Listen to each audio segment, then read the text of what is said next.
how to make circular crop in CapCut PC. First, open CapCut and bring the footage to the timeline. Then go to the video section from the right corner. And here, beside the basic option, we can see the mask option. Click on it. Then tap on Add Mask button. And choose this circle shape. Then position the circle properly. Now, to move this crop part, just simply right click on the video in the timeline. Then click on Create Compound Clip. And now we can easily move around this crop video whenever we want.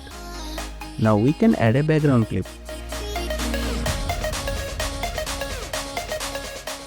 And you can position the crop video over the background anywhere we want.